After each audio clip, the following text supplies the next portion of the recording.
To relax your body and refresh your mind, welcome to Hotel La Confidential, Aroa's premier destination for luxury and comfort. The only hotel in Aroa City offering a serene atmosphere, breathtaking scenery. Come and discover our exclusive wellness club with packages that include a fully equipped gym, a rejuvenating sauna, steam bath, and a great sky blue swimming pool. For events, our state-of-art conference halls and versatile event spaces are perfect for hosting shows, wedding receptions, birthdays, and more. Come and enjoy our cinema hall and unisex saloon, all designed to meet your entertainment and grooming needs. Bring your family and let your kids splash around in our beautiful Kids Water Park. We are located on Aroa Pakwachi Highway in the heart of Aroa City. Don't wait. Visit us on www.hotellaconfidential.com or call us on 0761 688 181. Exercise can't be sustained. Eating can't be stopped. It's even harder to lose weight. Come and give it a try. Ginshikang L-carnitine chromium capsules. Plant extract, scientific ratio. Take 3 capsules each time. The active ingredient accelerates fat burning.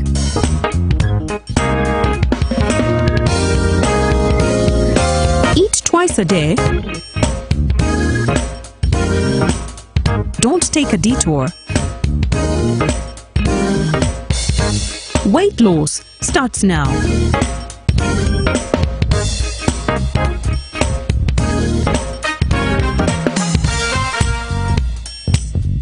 Ginshikang L-carnitine with chromium capsules helps you stay in shape. Please follow medical advice when taking this product. For more information, visit our website www.hgo.com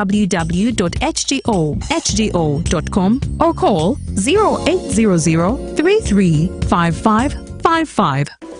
In a nation hungry for truth, a world where every story matters, there exists a beacon of trust and reliability.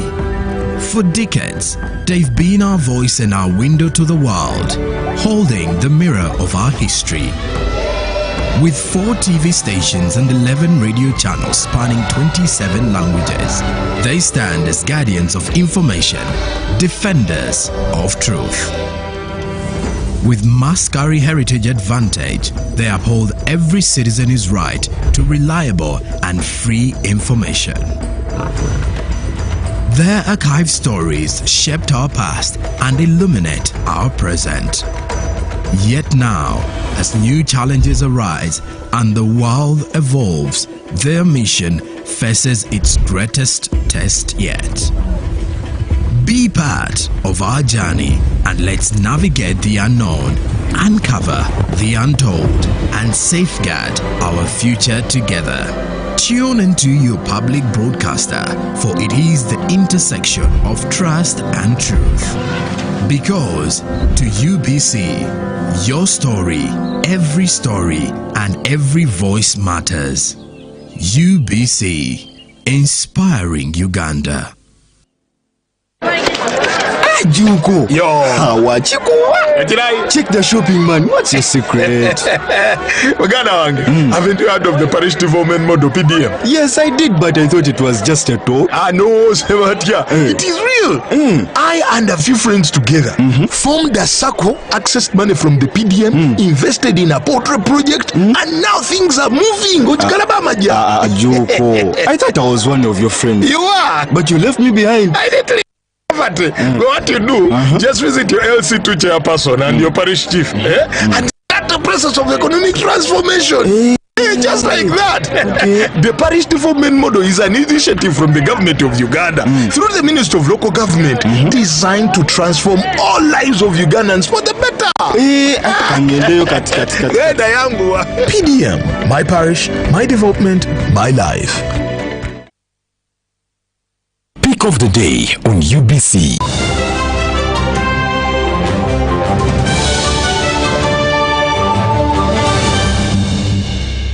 Was brought to you by I'll call you every day, yeah, yo, baby, don't go low. can now get all the Chibuzi out with MTN voice bundles. Call all networks. Kubei Dondoro. Buy a 25-minute voice bundle for only 1,000 or buy any daily voice bundle of your choice. Dial *100 *21# and select daily or use the My MTN app. When we talk together, we are unstoppable.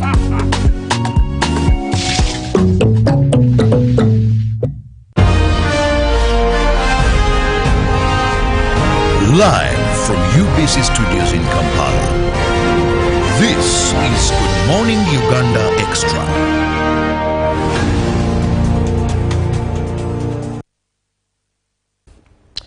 Good morning once again, and thank you so much for keeping it with us here on the national broadcaster UBC TV. Now we are in a time where a number of universities are graduating their students. If you remember, over the weekend we had Nkumba University and many are coming. But tomorrow we are also having Victoria University. They are going to be holding their 9th graduation ceremony. Now the question is, every year universities churn out thousands of graduates to the job market. But the question, what next after a degree? What next after a degree? There's a heartening story that I usually share with people, that when you're at university, you're given money by your father so that you finish studying, by your guardian or your mother, and you get a job. Now, the day you leave campus, I don't know which campus you went to, but the day if you're a government sponsor student, you've been at university, MOOC, and you're in the hall of residence, now a time comes, you pack the little you have, you head home. You go to that bedroom where you were in secondary school. You go to that bed again. You wake up in the morning, maybe to write applications, read in the papers, make a few calls to your friends, aunties, uncles, and people you know. I graduated. Now, you spend so much. Then in the morning, your father tells you, my car is dirty, Robert. Now you wake up with your papers, you go to help. You first do home chores, because you're going nowhere anyway. That is when reality kicks in. You're not going to get the pocket money anymore. Because, I mean, you have brothers and sisters that are going in school. Either, if your father is not so busy, he'll tell you, you drive me. Meanwhile, maybe the driver rests, so the old man doesn't. So that is when reality kicks in. So we are saying the joy, the parties are done. You know, the throwings and everything, now reality kicks in. But how are universities preparing us that when you get out of this institution, there is much you can do? Now, with me to discuss this topic, I have Businje Konan Daniel, who is the Marketing and Student Recruitment Manager at Victoria University. Just to let you know, they are going to be having their graduation ceremony tomorrow at Speak Resort Munyonyo. You're most welcome, Konan. Thank you so much, my brother. Thanks so much for hosting me and hosting us at UBC. And for the viewers who are watching us this morning, thank you so much for taking your time and being here to watch us this morning. Mm-hmm. Yeah. I don't know what your experience was. Did you do some job hunting? No. No, because when I went for internship, there's something we tell students right now, and under our career and readiness program, you've got to work exceptionally well to impress the people who are actually managing you to be able to retain you. I can assure you, I got on staff before even I got my academic papers. As you know, journalism, it's so much about the skill, not even the papers. So when I got in for my internship placement at New Vision, I worked so hard. And I worked more than the people I found around. If you're working 5 days, I work for 7. If people are taking leave, why take leave when you have just come in and you don't have a permanent job? If people are working from 8 to 5, Why are you doing that? I would come in at 7 instead, earlier than everybody, and I would leave at 10. And I would even go to church on Sunday and come at work and sit. So by the time I finished my internship, they said, we are retaining you. Now that's the same culture we've got to train or inculcate in every single student. That's why we have intentionally put up the career readiness and employment program, which is more or less, not more or less, but which is also work integrated learning. You know, when you study, when you're, as you're studying, it is important actually to also create a system that allows you to connect to the real world of work. Yes. So as a university, we created a work integrated program, which is probably the first of its kind in the country, where students must, after like a year with us, we've trained them how to relate with people, how to dress up, how to talk to people. Now we send them out in the market. You study for only 2 to 3 days, and the rest of the week, you must be in the community, you must be out there working. And no one is allowed to graduate unless you've shown us that you've spent at least 2 years interacting with the real world of work. Actually, starting the next graduation, wanted to read this graduation, but read the next graduation, no one will be allowed to graduate without an extra paper apart from the transcript that actually shows that any given bank or any given corporation or company has actually signed somewhere to show that you've worked with them for more than a full year to be actually able to get into your graduation session. So if you haven't done that, you can't graduate. I love that. Now, how does this work? Because I've seen most of the universities, it is coming for lectures. Coming for lectures. And graduation attendance of lectures matters so much. You know, this country's education needed a flip. We need to flip the country's education system.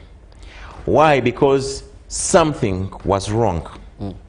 If you have a graduate who comes out of a university and all he has is a graduation paper and putting on that gown, and then you get out in the community and you can't do anything, or even you go home, I was listening to how you started, and people graduate, go home, sit down, and wait even for their parents to look after them.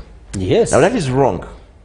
Now, it is important that as a student goes to the university, from day one, it is important for them to know that at one time I'm going to graduate.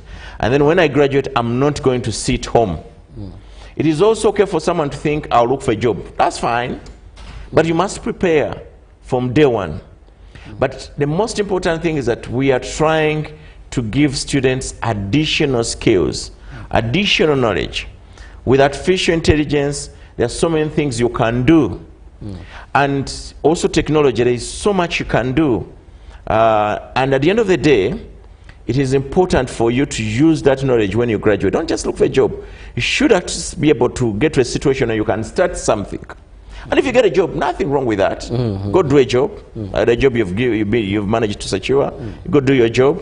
And if you can't, it is important for you to at least get to a point where you can at least start your own job. But to do that, you need to have a plan. And that's why it is important that we can no longer keep teaching in higher education the way teaching was done 20, 30 years ago.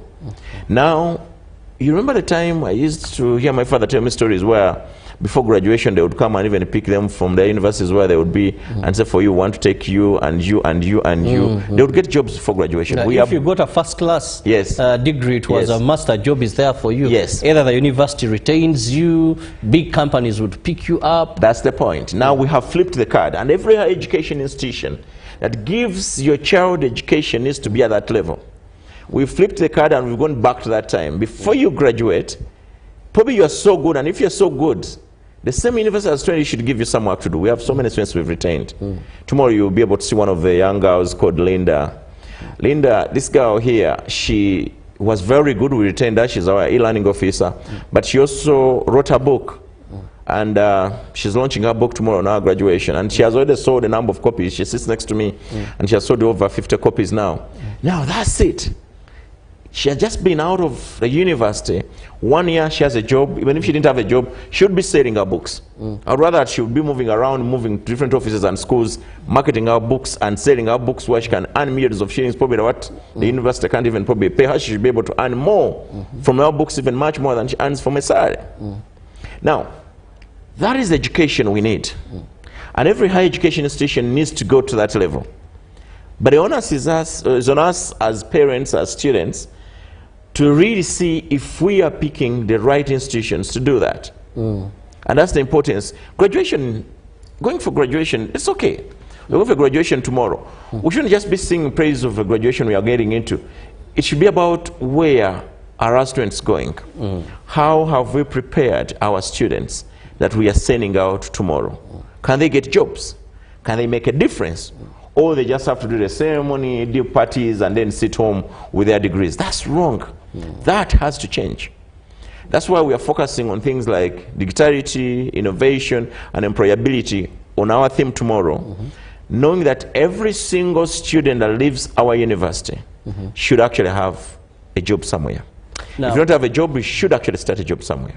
You've mentioned about something very interesting. And of course, this is making global news.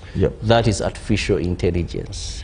Now, you said that you put emphasis on artificial intelligence. Truth be told, there is so much you can do with artificial intelligence. That's true. There is so much in every aspect of life, be it in the medicine. Today we've gone to hospitals and AI, artificial intelligence, will diagnose, will do everything. But we want to look at universities or higher institutions of learning when it comes to artificial intelligence. First one would say this is very expensive to venture into because it requires a number of gadgets and all that. Now, we know Victoria University is one of the chartered universities that we have, but the other problem we have in this country, education is expensive. For example, going to a chartered university, leave alone maybe these schools, various schools of learning, but university is expensive. Now, if you are going to have AI, that will bring in gadgets, will bring in Wi-Fi or internet costs and all that. How do you handle this? I think for every institution that is worth its name, needs to be extremely intentional.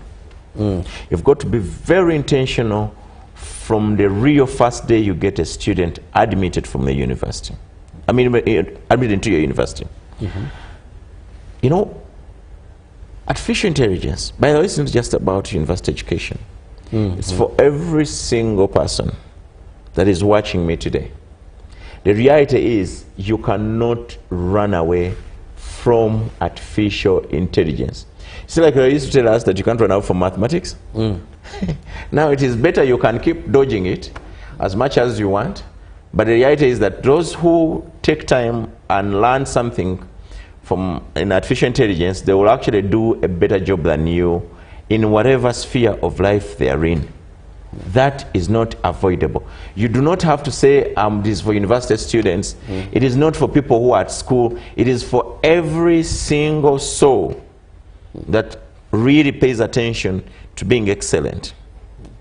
So in whatever, and you said it well, in whatever kind of work you do, you'll find artificial intelligence would have done it better. And that is growing every other day because they are doing research every other day. And artificial intelligence is growing every other day. Some other countries have invested heavily in artificial intelligence. And obviously, it's true where you say at times it is expensive to teach artificial intelligence because at times you need to buy gadgets, put up a full AI center, but also the truth here is that you can actually do the simplest things because if people build a software, you just need to use the software to teach. It is actually very cheap, very affordable. Currently, there is no single student that is in this university of ours that actually has not interfaced with courses about artificial intelligence. When you report from on day one, we actually take you on two things. ICT, you need to learn to use the computer. Two, you must actually have knowledge on artificial intelligence. And it's a must for every single student, no matter the course you're doing. Let it be pharmacy, let it be software engineering, let it be journalism, let it be catering, even people at certificate courses. From certificate, diploma, to degree courses, and soon probably a PhD, we are studying PhDs, masters, all of you, all the students must interface with artificial intelligence courses or learning. Because that's the real future. And we give them the basics, and they need to build on that to make sure they learn more and more. And we're also starting a degree in artificial intelligence very soon. And that will actually help several other students who really want to get deeper into understanding how this helps.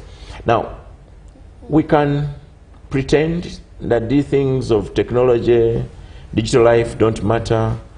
We can convince ourselves that artificial intelligence is for a young generation that is trying to run around with the new things. We can convince ourselves that that is for people who are still in school. But let me tell you something. I was telling my friends yesterday, there are times when we think the world is spinning around us and we are the axis of the entire world, it is with us. But you forget that at times the world moved on. Mu Uganda they say nekwesonyiwa, esi nekwesonyiwa nekuvako. The world comes to a point where it abandons and leaves you and moves on. So do not be caught off guard. Don't be caught in a situation where you think the entire world is rotating around you when it has already moved on. These things, and you can teach yourself, by the way.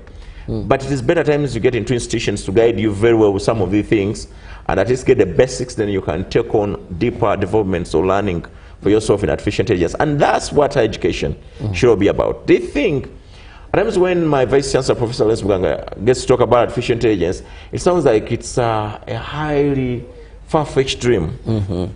People do not think it is something they can interface with easily. But the things are real. If you're in any institution that is not talking about technology, the digital world, is not talking about artificial intelligence, you need to check that out and know that you might be in real trouble. The responsibility is yours to make sure that the world doesn't leave you out of scope. Now, I was reading some statistics from the World Economic Forum report. I was showing that, you see, the artificial intelligence is going to change almost like 50% of the jobs by 2030. Not very How far. jobs are being done. Even that is even very many far. have changed. And if you do not learn some of these things, time will come when actually you do not fit into the real bracket. Now, you sit in an interview, they ask you, are you going to use that AI, and you do not know, you lose the job.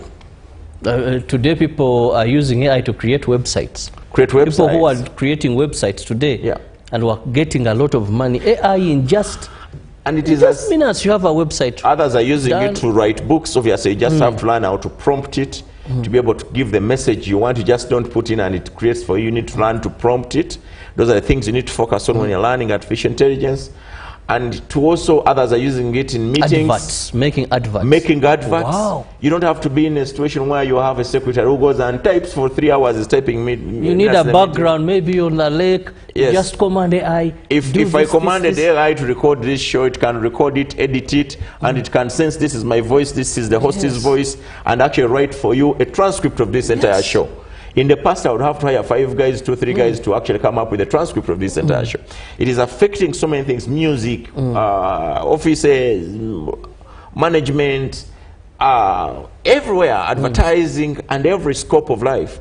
Even in the medical world. Even in the medical world. Doing so very much. So the question is, where do you fall yourself? Where do you position yourself in these new kind of changes? If you don't, you're going to be left out. So that is why Victoria University specializes and puts courses regarding AI. It's a must. And every program has artificial intelligence. Now, there is one thing. And it's not debatable. Anyone who does not want to do artificial intelligence and you want to do your program with artificial intelligence, without artificial intelligence, you're in the wrong university, will not be able to admit you. Now, let me also ask something I found there at Victoria University. I've visited a number of universities for journalistic purposes, I from education purposes. And one of the things I noticed is I didn't find students there carry books. And one of them was telling me, well, I'm late for my I have a paper, and you see, My papers, I do them on computer. They are marked on computer. I don't even have interaction with my lecturers. I'm like, but what do you mean? Are you studying there?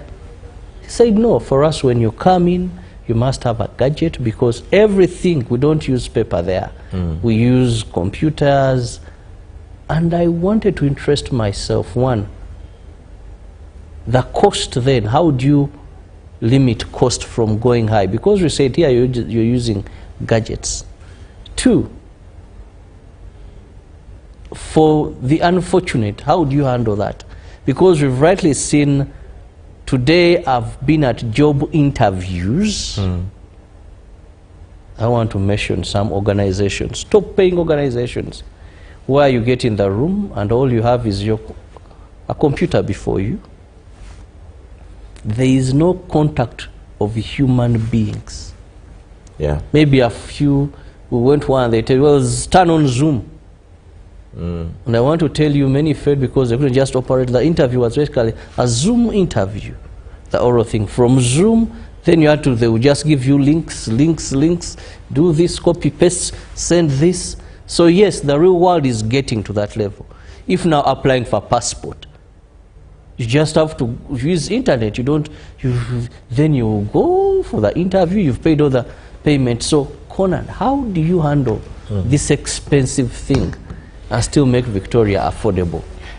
Or it's for a certain class? No, okay, there are two things I want to address here. One is that when you actually look at our learning in our schools, you realize that a number of schools, apart from those who do ICT, and which is also for selected students, a number of students never interact with computers. They do not actually know, some of them even they get to a university and even graduate and even get first-class degrees. But when their work is being typed from Chikoni, from downtown, from neighboring areas, and from streets around here, they even have, some of them have people within the university setting where they get type for them coursework. Someone scribbles, someone then goes ahead and types for them, and then they submit and they get 90. That's wrong. That's totally wrong. It is the wrong way we should be teaching our children. They need to interface with computers. Now, if whatever they missed in secondary, we give it to them here. Now, no matter which course you want to do at Victoria, the first lecture you take for first month is learning how to use a computer. It's a must. You want to carry your books, you can carry your books, but you remember that our courseworks, now we need to teach you to use a computer. All our courseworks must be typed. All our exams must be typed. We do not take handwritten work. We do not, even when you're applying to join Victoria University, you must type. If you can't type, and you've come from a school that doesn't know how to use the computer, or even you've not used the computer yourself, you sit with that team, they will help you type, they'll give you a computer, they'll help you type, or they'll type for you, but they will show you what to do, but everything must be typed from the point of entry to the point of graduation. But obviously, the other thing I need to address is the issue of direct interaction with the lecturers. We've hired lecturers enough, like any other traditional university would have done. And our instruction to them is that you must teach from the university. We have geofenced. Maybe let me use the language that everybody understands. We have made sure that your computer must be locked. If you are teaching from UBC, your computer cannot allow you to log in until you've reached UBC. There is a virtual fence which you must enter, which is Victoria University premises, from where you should actually go, and then the system will allow you to start teaching. And obviously, if you don't teach, obviously there will be penalties for that. Why we do that is that we need to make sure that every lecturer is available for the students. So we run a blended system that allows students to interact with the lecturers. But we also know that we are running a system that allows people, if we say we're talking about technology, we need to also be serious. Don't make me drive or jump on a border, rush to university, yet I could sit in my office, get on my internet and attend that lecture.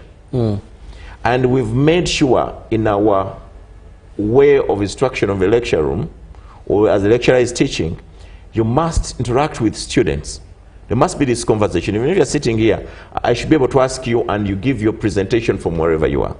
So no one is left out this business of logging in and you just run away. That doesn't arise with us. And if you've not sat in class or you've not attended class 75% of your time of a given lecture, I mean lectures in a semester, no, this time it is in a month because we run a modular system. One module, one course unit, and you finish, you go to another. We give it more time to focus on it and finish, you go to another. So if you're not at 75%, you don't do the exams. And exams are also done from wherever you are.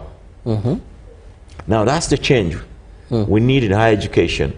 Ease the learning, make it better, but at the same time, make it valuable to the students. If you look at our exams, they make you think, they make you work through so much that you have to read to actually be able to put up a proper presentation. The things of cramming, we put guys, askaris outside to wait for you that you produce what you've crammed. That's totally wrong. You are here sitting on a TV set, you are busy interviewing me. Do you have a script where you read to see how you interview someone? We've got to teach you the skill. You've got to get a skill, and in an exam I've got to ask you questions that show me you've got the skills that require to the job you want to do. And if you can't show me that, then you can't pass our exam.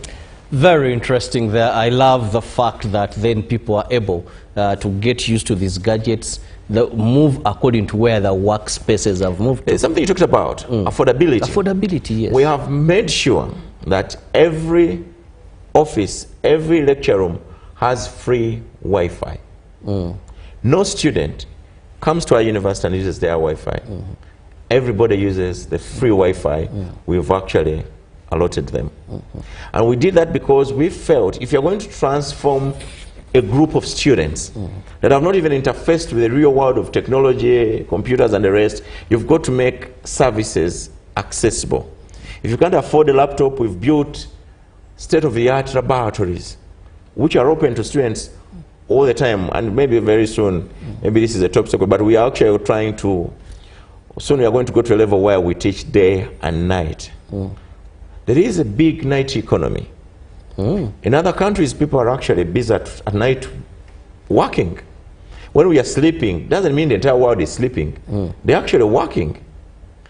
And even in real life, some of you, when you go to bed at 7, 8, not everybody is sleeping. Definitely, when you go downtown, the informal sector, people are really working. We're working for last 2 days. Last 2 days I've been working on a project, but we would sleep at 5 in the morning. And you rest a bit and make sure you are up in the morning and you're busy doing your job.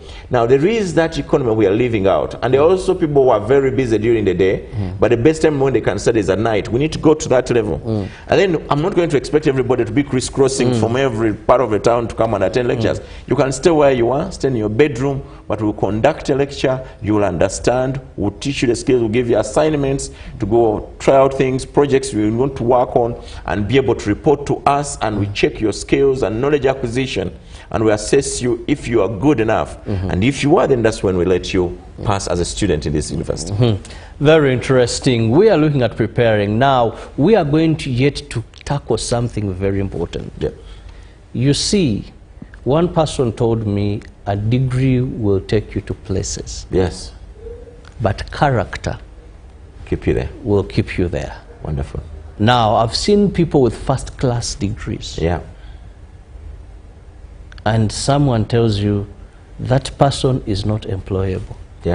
When you talk about teamwork, when you talk about respect, when you talk about time management, and no wonder, I must say this, some may not like it, but there was a time when some sectors had opted to employ Kenyans, not Ugandans. This is a fact that many Ugandans, some don't want to hear actually. When you would go to the hospitality industry in this country, you'd be shocked how many Kenyans we were having. Not because of their beauty. Otherwise we would have gone to our neighbors there. Or we are never short of pretty women for the hospitality industry in Uganda. We are a country that has one of the most beautiful women on planet Earth. So, it's not that we are looking for beauty that for the whites to come. No, but because these people had what we call better working ethics or etiquette. So how do universities, now let me take an example of Victoria, or how should universities ensure that these people, they work on those other features that you may not teach directly? To be honest, if you're watching us this morning, you've been in several places, offices, and to allude to what you're saying, as you rightly put it, as you said one example, it's not even beauty that keeps you on the job. When you walk to that office, it is the way you are treated that makes you really attracted to someone, contented, happy, and also satisfied with the service delivery. I'm never going to focus on your beauty. Beauty is one. But if you're beautiful and you're arrogant, it doesn't help me. The reality here, and as rightly put it, the books, the things we are talking about, the degrees, the excellence and everything, they are cool. They're nice to have. But character is very, very, very important. And that's one thing most institutions do not pay attention to, which is wrong. Someone will wonder, do we have to cane students, police them to get discipline? No. You've got to prepare them to make them feel the real world, to get them employers to talk to them, to get them to understand exactly what the real world is. The things you study in class are totally different from the real world. The real world is totally different. I've actually written a book. It's called Managing Your Boss. The psychology of upward management. If you ever want to grow in a place, if you want to keep your job, you need to learn to manage your bosses. Managing your boss is not about the psychology of twisting them, of manipulating them. No. It's about knowing what kind of boss you have and knowing how to deal with this individual. Knowing their pain points. Bosses are like us. Bosses in their positions of leadership, they panic. They have issues that stress them. They have worries. They have fears. They also have the fear of failure. They also have fear of not making profits. They have fears of knowing if they are, of wondering if their company will survive. Every boss who's looking at me right now knows their fears they have. They have stress points. They have things that give them hard life. They have what we call their own pain points. The question is, you who is coming to work for them, the graduates are going to see that we are releasing tomorrow. One of the things we've taught them is, how do you fit into every work environment that you've gone into? Boss X will never be like Boss Y, will never be like Boss Z. The issue is that, how do you study your boss and know the things you can add to make sure they do better? I'll give you an example. If I know you are my supervisor, you like your tea, the tea you leave, probably I can say that no chances are he leaves when he's rushing. He doesn't take tea before he leaves his home. And I'm your executive assistant. I'm going to make sure the kitchen arranges your breakfast before you arrive. On the minute of arrival, even if you're busy, there is a cup you can take. There are not the normal cups, but you have a cup, a disposable cup, you know. Or you can get a simple place you can even move within a meeting and take your tea. Someone will say, you're turning into a tea girl. No, I'm talking about if that is your job. And you have to make sure you rearrange his schedule. If you know what disorganizes him, he comes in the morning and he has to first organize his desk and look for the files. Make sure by the time he arrives, the files are set, everything is in order, his desk is clear, and if he forgets his password, make sure you have a password put somewhere. Every time he arrives, maybe you've even opened his computer ready for him. As an EA, you need to be able to understand your boss. If he finds you as an asset, bosses want assets. They want people that make their life better.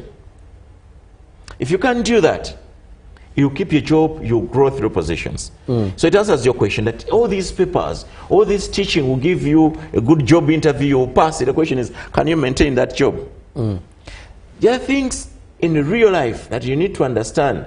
You need to be able to understand also that titles don't matter so much. I may not be the executive assistant of my boss, but I know my boss by 2 p.m. is hungry, but he also wants something to eat. If I'm near him, I can ask him, sir, are you okay? He says, but I'm really hungry. Then you can help talk someone to really People are supposed to make sure he gets his lunch. That doesn't make me a T-boy, but it makes me that I know my boss, and I know if he's going to handle my report in the afternoon, he needs to first have eaten before he handles my assessment. You need to be able to think and work differently. The biggest challenge is that we have students that come out of even the university, and I worry so much at times when I look at graduations. I wonder if these students have been made to see the big picture. That's why I love Linda's book that she's launching tomorrow. How you create your own bigger picture. Create your own bigger picture. At times, what brings the problem is that we are narrow thinkers. Even the jobs they give us, we do not think big. If you're watching this show and you're graduating tomorrow, you should know that UBC has given you an opportunity to be able to think about your own graduation. That party, the celebration tomorrow, is not a big deal. It's actually, if you ask me, people have done them. They've done them, you're not the first. We've done them, and they didn't change anything much about us. What matters is that when you go for that graduation, have you thought of yourself, the bigger picture you want? Where do you want to be in the next 5 years? Have you done something that makes you go to 5 years? And then also make no mistake. Don't settle for the salary. No one has ever been rich, or no one has ever been really happy for settling for salary. And even you who is watching me, if you settle for salary, you are in real trouble. That's why in our university we never really want people to go look for jobs.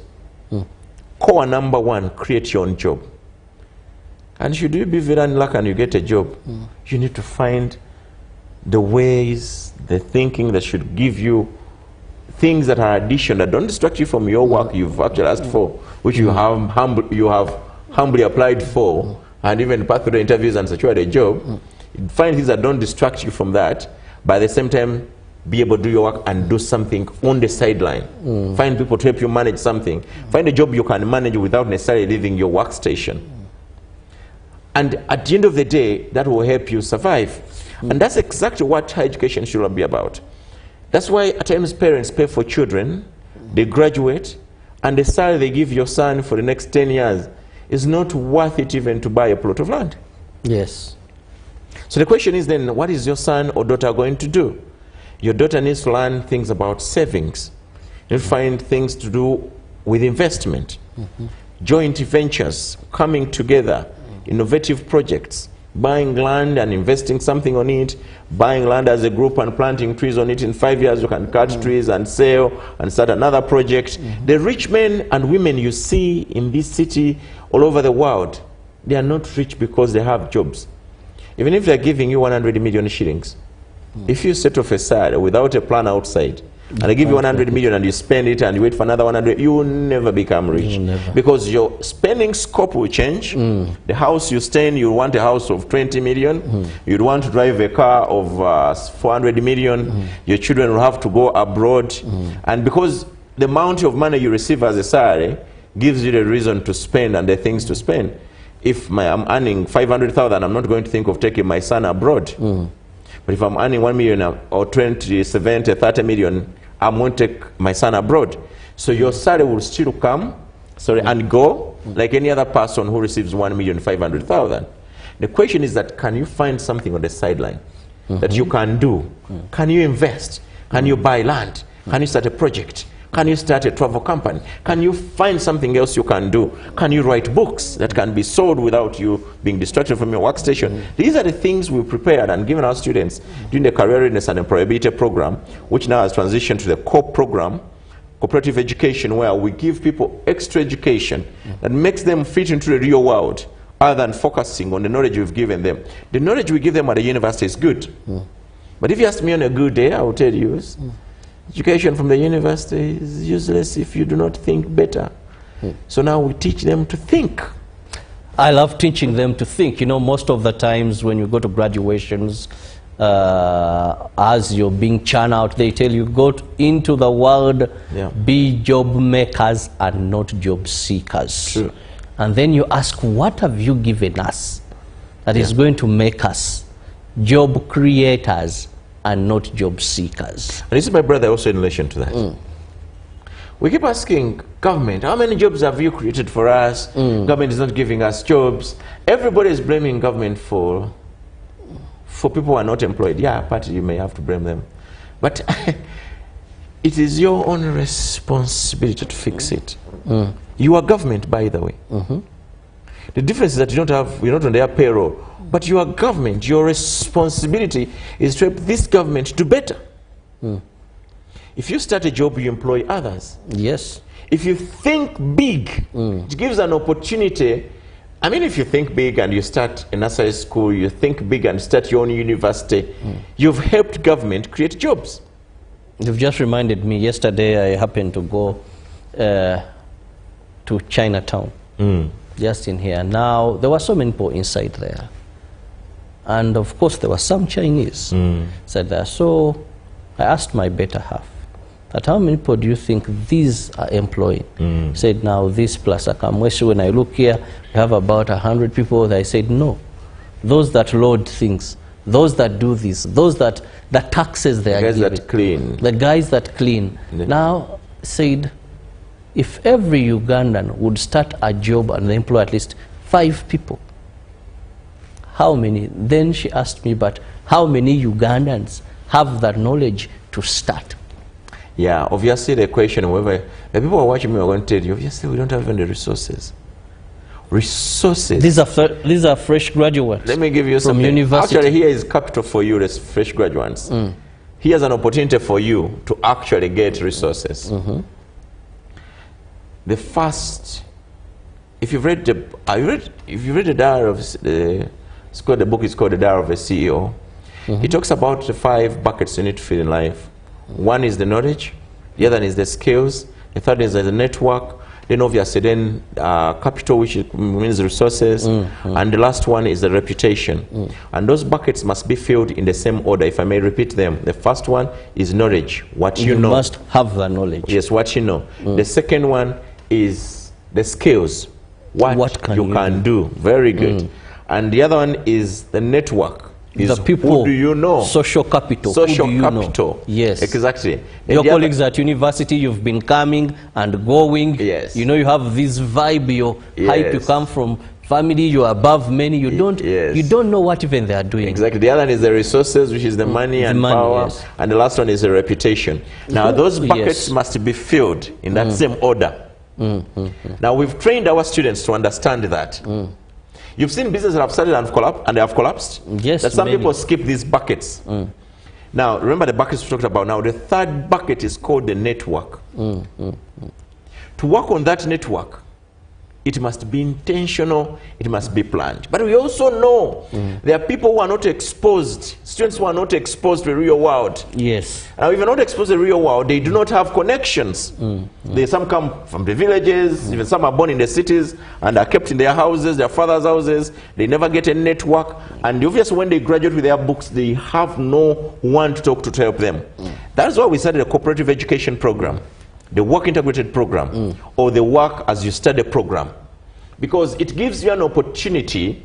When you come to work at UBC and you're studying with us, you actually have our students here. I know 2 girls in the current semester, I think, who came here, and they told me that they're studying here, and we expect that when they come here, you don't have to pay them a salary. You don't have even to give them allowances.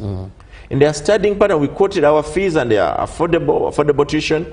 We expect that the other little money they should have spent in paying tuition, they should be able to go to these workplaces. When they come here and talk to you, the experience you have, you're supposed to be teaching in a university as a don, all right? But you are too busy here. But when I find you at a university, at a place like this, the things you say, I cannot pay for that. Even Victoria University, I cannot pay for the time you spend with this girl, teaching her, moving her, move that camera, telling her, by that you don't talk to people like that. I saw how you moved and went through us, walked through the space where we're standing. I saw how you shoved off the CEO as you are still running down to do your TV show. When you meet the CEO moving down, don't push him to pass. Just excuse me, sir, may I quickly pass? I'm in an emergency. He will understand. I'll give you way. Don't push him to leave him falling, because I know he wants you to be on the show, but he wants also to have his own respect. So the question is then, what do you do to be able to teach these students to learn that, but also who have you connected them to? When I send them here, I connect them to your colleagues, the editors, the CEOs, the people that come here. As he's working on the set, he meets the minister. As he's working on the set, a PS comes in. As working on the set, someone from gender, if on the lady from gender here, he meets her and then they're interacting, they are talking. As you are moving, a vice chancellor moves in from a given university, they're interacting, they are talking. By the time she spends 1 year here, she has a network which a university can never even have resources to create for her. Now that network is your resource number one for development. I can come and pitch to you and you can invest money in a project without even giving me a penny. It's your company, it's your project. I see people who pitch a number of things to my vice chancellor and even sends them to me. Some are good students and they pitch things and they're very good, and some we take them on. Before you know, we have these students on our team in marketing. He gets things and they pitch and he sends and says, Conan, this looks like your thing. And I get into it, then I go back to him by this idea is very good. He says, are you sure? Okay, tell me how is it going to work? I convince him, he says, okay, add him on your team. Let it work, let's invest in it. Before you know, the guy has a job. Now some of you are looking for money. You want to first get 40 million shillings and buy land and put up a building and then start a nursery school. You wait for 40 years, you'll never get that money. But there are avenues. The network, I remember my 5 buckets. The third bucket can give you everything you need in the world. Actually, one said you're as rich as your social network. Exactly. That gives you billions. If your network is good, you're a billionaire moving. Some of the graduates we're having in Munyonyo tomorrow are billionaires if they can only use that network. The question is, are you prepared enough? As a graduate, if you're watching us today, you have a child who is going to graduate tomorrow. If you a company or anyone, and you have children you know are going to graduate, you've been paying for, are they good enough? Have they created a network that is good enough to give them jobs, to let them start their own businesses? Or you're going to focus on saying, they're looking for jobs. And that's the kind of terrible mentality we need to break. So when you started by telling me about universities, I actually met someone also, an editor yesterday evening from one of the media. She was telling me, but you know, there are so many graduations this season. And my head was like saying, okay, they are there. Of what value are these graduations? What kind of students are we sending out there? What kind of network? Talking about that book is The Diary of a CEO. Is their third bucket full? If that bucket is not full, we have wasted your money. And students and parents of Victoria University, the graduates we are sending you out tomorrow, we are confident that we worked on the third bucket. And if we've not worked on the third bucket, in case you quote as a Charlotte, we're talking about the third bucket of the network. The first one is knowledge, what you know. The second, skills that you have, which are very good to go convince people about the third bucket. The third bucket we're talking about is the network of people you know. The other one is the resources, and the last one is the reputation. Some of the students you have, they want to tell you, Dad, I need 10 million shillings. They want to jump to the fourth last bucket. Of capital. Of capital. The question is, you do not have to get there if your network is not good. Even if I give you money to open up a travel company as your father, as your brother, it will close, it will collapse, because your network is minor. The only people you know are your girlfriends, your fellow friends you go to and club and go home and sleep. And a few lecturers, you don't have a network. That is why we said, we may not have billions to give every single student that go through Victoria University to actually start their own jobs. But we shall give them a network. You guys have money, you guys have connections, should be the people that actually help them. Obviously, in the normal state of life, people think people get jobs because they are connected. They say it's favorism. You can think the way you want to think. That's your business. The reality is that success in life requires you to have that bucket of connections. Either it's your relative or not, that's another matter. The reality is that, for me, what I focus on is that I've trained my graduate to have a wider scope of people. If I know you, even if I lost my job today, but if I know you have a farm that has 1,000 heads of cattle, I just need to tell you, I know you have a farm manager, but can I help you sell your milk? So, are you sure? I've been pouring away 50 jerrycans or my 50 jerrycans, I don't have anywhere to actually add value to it. I say, no, I can find someone who help you add value to your 50 jerrycans of milk. And someone was telling me the other time in Uganda and some of those districts, there are moments when they come and they have excessive milk, which they can't easily market and sell, and they end up pouring it because even transporting it is a problem. Find a mechanism of making sure that milk they're pouring now, it is your capital investment that you're getting into. You may not even have the money to open a factory, but you may know someone who can help you get to the people who can actually pick that milk, and you collect it at one point. You wake up in the morning and make sure it is put at one center, and someone comes and takes 1,000 liters or 20,000 liters every day. And you're good to go. And you're good to go. Well, very interesting when you talk about the 5 buckets. Graduates, yes. Universities are churning out. This is their season. We finished that of Nkumba, now we are going for that of Victoria University, which is tomorrow at Speak Resort Munyonyo. But what next is the question I and my guest have been trying to address this morning. How has this university packaged this young lady who is moving out? How has this young man, when you talk about networks, today, yes, do you have that character that someone can see something in you and say, well, this child, this young man can work for us? Dress code. Dress code. How you address people. I almost mentioned it. Someone walks in. I sometimes see them here when they have come for internship. Yes. He walks in a t-shirt which someone is has half dirty. If not stepped at the gate, someone has a vest. Then the shoes they are put on, the hair. I have a girl walks in and she's skimpily dressed. You're like, excuse me, have you come to the national broadcaster? Yeah. Yes, I'm an intern here. Yes. Like, yes, I was also once an intern here, sir. But I just want to know, were you told about how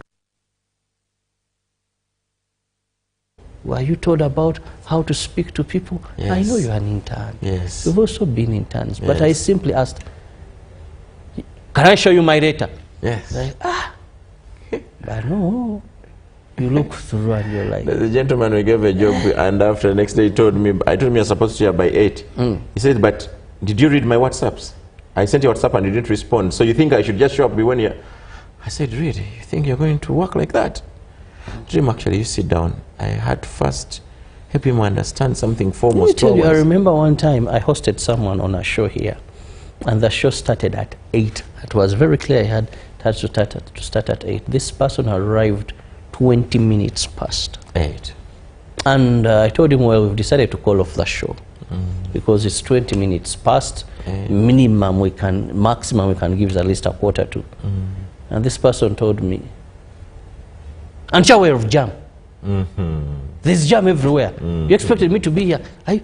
Attitude, I was like, now if I had a war firing this person, you'd fire the pharaoh. You'd fire. So these are small things that the people leaving universities have to have learned from the universities before.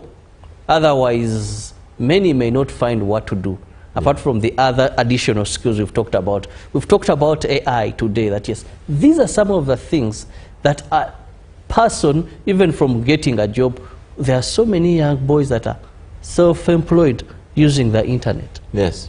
Actually, if you find young people nowadays, they don't actually go to work. I'm in a place where guys stay in this apartment, they drive nice cars. I used to think they were thieves. So one day, I actually befriended one of the guys, and he took me in his place, and there where they stay. The guys have gadgets. They spend the whole day doing work, graphics, what. They're like 4 guys in the same house. To them, they turn their house into an office, but at the same time a resting place. And they make good money. So at times we think we have to graduate and go to a ministry and sit down and look for jobs. Someone thinks I need to, when I finish my medicine course, I'll be hired in Mulago, I'll be on a government payroll. That's a joke. I'm not saying it's impossible. I'm only saying you need to be able to know that the world is not, it does not owe you anything. They don't owe you anything.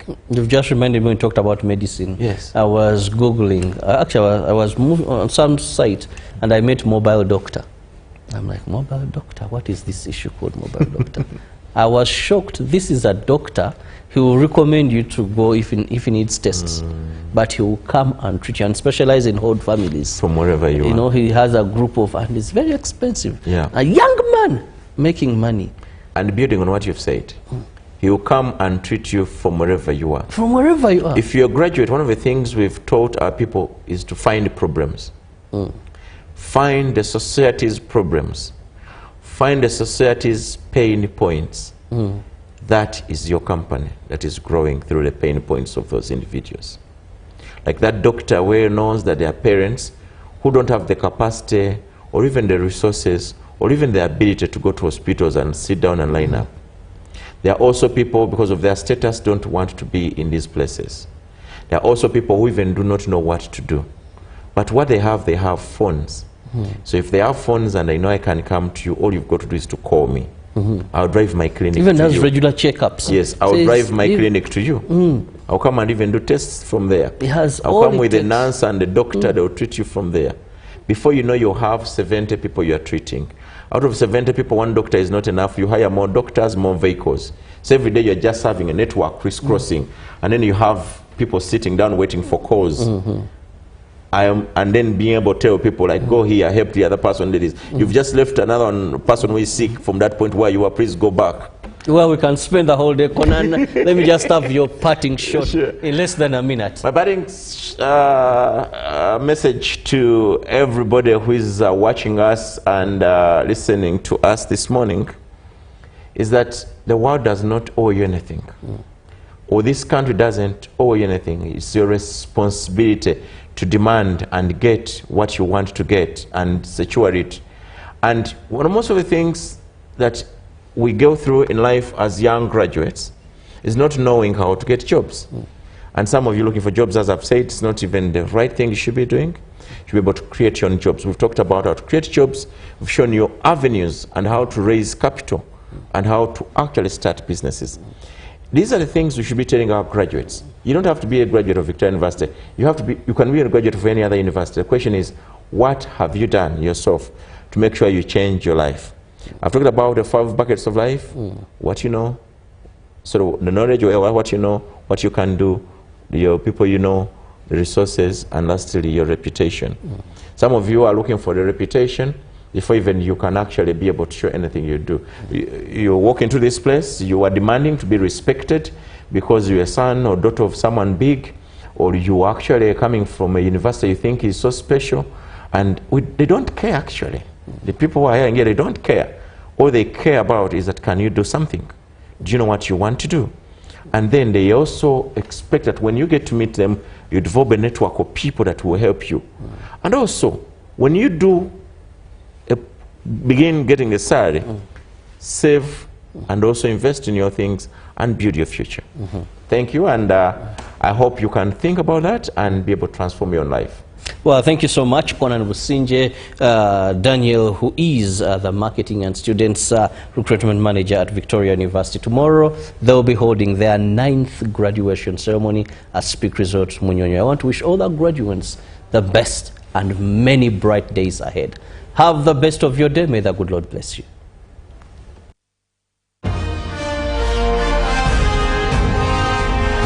Live from UBC Studios in Kampala, this is Good Morning Uganda Extra.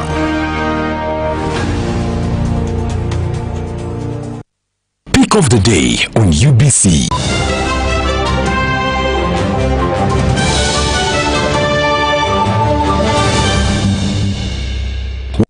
Was brought to you by I'll call you every day, yeah yo, baby, don't know. You can now get all the Chibuzi out with MTN voice bundles. Call all networks. Kubei Dondoro.